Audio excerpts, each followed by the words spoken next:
Times وہ subject ہو سکتے ہیں جو آپ نے اس سے پہلے اپنے بیچلرز یا ماسٹرز میں نہ پڑھے ہوں، کیونکہ اس میں ویرائٹی آف سبجیکٹس ہوتی ہے. جب نئے سبجیکٹس ہوں گے تو آبویسلی آپ کو نئی بکس پڑھنی پڑیں گی. یہ وہ بکس ہوں گی جو آپ نے آج سے پہلے نہیں پڑھی ہوں گی. اب نئی بک جب بھی ہم پڑھتے ہیں، میں نے اکثر لوگوں کو دیکھا ہے جس طریقے سے پڑھتے ہیں وہ اس کو اسی طریقے سے پڑھنا شروع کر دیتے ہیں جیسے کہ ہم اپنی میٹرک کی یا ایف ایس سی کی یا یونیورسٹی میں، میڈیکل کالج میں، انجینئرنگ میں ٹیکسٹ بک پڑھتے تھے. اس کو کور ٹو کور پڑھیں گے، اس کو بار بار یاد کریں گے، اس میں سے کویسچنز نکالیں گے اور اس کو نوٹس بنائیں گے اور وہ یاد کریں گے. ایک چیز یاد رکھیے کہ سی ایس ایس کے ایگزام کے لیے بالخصوص اور ویسے بھی جب آپ کو نئی بک نیا سبجیکٹ پڑھ رہے ہو، ایک رول اپلائی ہوتا ہے جس کو میں 90-10 رول کہتا ہوں. 90-10 رول میری اپنی آبزرویشن یہ ہے، is a very interesting rule. 90-10 rule ہمیں یہ کہتا ہے کہ کسی بھی بک کا، مثلا میں نے جرنلزم رکھا ہوا تھا، اپنے اربن پلاننگ رکھی ہوگی، کسی نے سوشیولوجی رکھی ہوگی، تو میں نے دیکھا تھا کہ جرنلزم کا جو میری کتاب میں لے کر آیا تھا سی ایس ایس کی جو ریکمینڈڈ تھی، ابھی بھی یہی ہے، تو اس بک میں ٹوٹل جتنے الفاظ ہیں، ورڈ کاؤنٹ کہہ لیں، اس میں سے صرف 5 to میکسیمم 10% وہ ورڈز ہیں جو کہ اس بک میں یونیک ہے. آئی ریپیٹ، کسی بھی سی ایس ایس کی تیاری کی کتاب میں میکسیمم نمبر آف ورڈز جو کہ یونیک ہے وہ 5 سے 10% سے زیادہ نہیں ہے. اگر آپ پہلی بار بک پڑھ رہے ہیں، پہلی بک پڑھ رہے ہو سبجیکٹ پہ تو 10%، اگر آپ دوسری تیسری چوتھی پہ چلے جائیں گے تو یہ کم ہو کے 5% رہ جائے گا. اب یونیک ورڈ سے کیا مراد ہے؟ مثلا جرنلزم میں یا سوشیولوجی میں کہیں بھی ایسے الفاظ جو کہ اس سبجیکٹ سے متعلق ہیں اور وہ میٹر کرتے ہیں، وہ 5 سے 10% ہے. 90 to 95% عام کامن انگلش ہے. Is, are, you, we, they, went, here, went, come back, جتنی بھی انگلش ہے وہ آپ کو بھی آتی ہے، مجھے بھی آتی ہے، وہ لفظ یاد کرنے کی ضرورت ہی نہیں ہے. تو بک پڑھنے کا طریقہ یہ ہے کہ آپ سب سے پہلے بک کو ایک سرسری قسم کا اس کو معائنہ کریں، اور سرسری قسم سے دیکھنے کے بعد اس کو کور ٹو کور ایک بار پڑھ لیں. یاد نہ کریں، ابھی نوٹس بھی نہ بنائیں، ابھی اب صرف اس کی ریڈنگ کریں. ریڈنگ سے مراد یہ ہے کہ ایسے ریڈنگ جیسے آپ ایک سٹوری بک کی کر لیتے ہیں، اگر آج کل کرتے ہیں تو سٹوری بک پڑھتے ہیں، اخبار پڑھتے ہیں، کوئی ناول پڑھتے ہیں، رسالہ پڑھتے ہیں، ٹائم میگزین پڑھ لیا.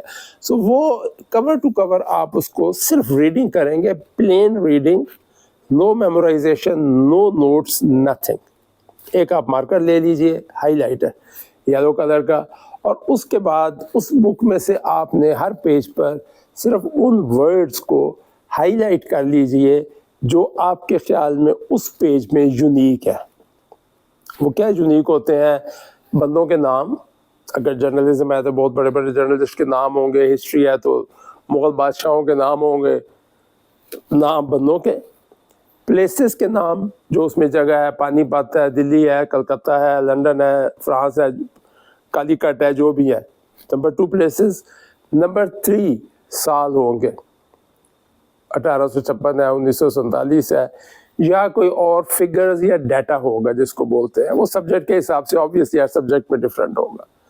ڈیفینیشنز ہوں گی شارٹ، فارمولے ہو سکتے ہیں، اینڈ 1 or 2 مور کیٹیگریز. یہ وہ الفاظ ہیں جو اس بک کے یونیک ہیں. اب یقین کریں، آپ کسی بھی بک کو اٹھا لیں، 10% سے زیادہ یہ نہیں نکلیں گے.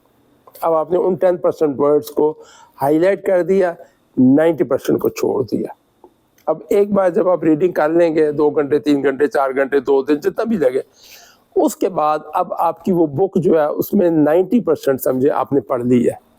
اب آپ نے صرف 10% پڑھنی ہے.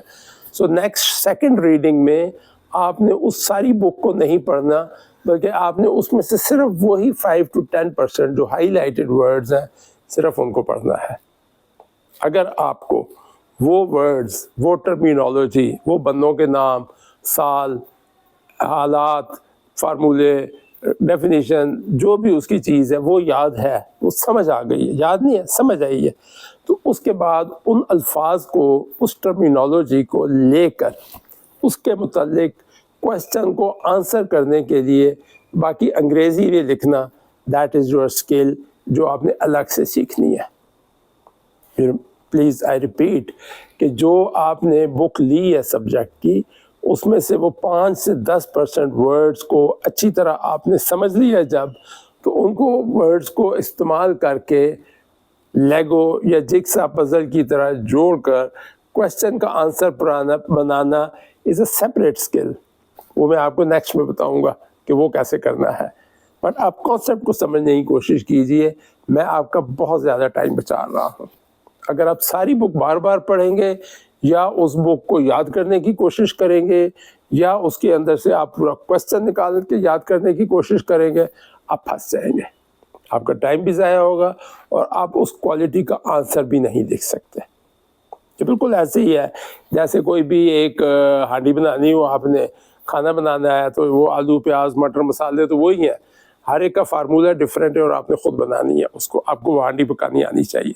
سو صرف آپ نے اس کتاب میں سے وہ 5 سے 10% کی ورڈز، ٹرمینالوجیز، ایئرز، ایونٹس یاد کر لینے ہیں، سمجھ لینے ہیں، انڈرسٹینڈ کرنے ہیں. وہ میں الگ سے بتاؤں گا. 90% بک میں is are the you we I you went I went I came he came normal English ہے جو آپ نے بچپن میں پڑھ لی تھی. اس کے اوپر اپنا ٹائم ضائع نہ کیجیے. اگر آپ یہ فارمولہ لگا دیں گے تو آپ دیکھیں آپ کتنی آسانی سے اپنے ایک سبجیکٹ میں اس لیول کا عبور حاصل کر سکتے ہیں کہ جو سی ایس ایس کے لیے ضروری ہے. I repeat again, summarise again. آپ نے جس سبجیکٹ جو آپ نے پہلے نہیں پڑھا اس کی بک لیجئے، کوئی بھی ریکمینڈڈ بک لے لیجئے، اس کو کور ٹو کور پہلے ایک سرسری گلانس دیکھ لیجئے کہ بک کا سٹرکچر کیا ہے اور بک ہے کیا. اس کے بعد آپ نے کور ٹو کور اس کو ریڈ کرنا ہے، آرام سے ریڈ کرنا ہے، کوئی ٹینشن نہیں لینی، کوئی آپ نے اس کے اوپر نوٹس نہیں بنانے، کوئی سمجھنے کی رٹا مارنے کی کوشش نہیں کرنی. آپ نے صرف یلو ہائی لائٹر سے ان 5 سے 10% یونیک ورڈز کو جو اس بک کے یونیک ہیں، جو آپ کو سوشیالوجی میں نہیں ملیں گے، جو آپ کو ہسٹری میں نہیں ملیں گے بلکہ صرف جرنلزم میں ملیں گے، وہ ورڈز آپ نے ہائی لائٹ کر لینے ہیں. اور 90% وہ ورڈز جو نارمل انگلش ہے، گرامر ہے، بیسیکلی جوڑنے والی جو چیزیں ہیں، اس کو ٹینشن نہ لیجیے، وہ آپ کو خود آنی چاہیے. اس کے 2 فائدے: آپ کا ٹائم بچ گیا، آپ کی ریڈنگ آسان ہو گئی، اور آپ جو کویشچن کا آنسر بنائیں گے وہ آپ کا اپنا یونیک ہوگا، کسی نوٹ سے یا کسی بک سے رٹا مارا ہوا نہیں ہوگا. آپ میری اس ویڈیو کو دوبارہ دیکھیے تاکہ آپ کو اچھی طرح سے اس کانسیپٹ کو سمجھ آ جائے. اگر نہ سمجھ آئے تو کمنٹس میں مجھے ضرور پوچھیے، آئی ول ایکسپلین اٹ فردر. اگر آپ کو اچھی لگے بات تو اس کو شیئر کر دیجئے. اس سے نہ ڈریے کہ کمپٹیشن میں کسی اور کو یہ بات سمجھ نہ آ جائے. Let's be generous. Thank you.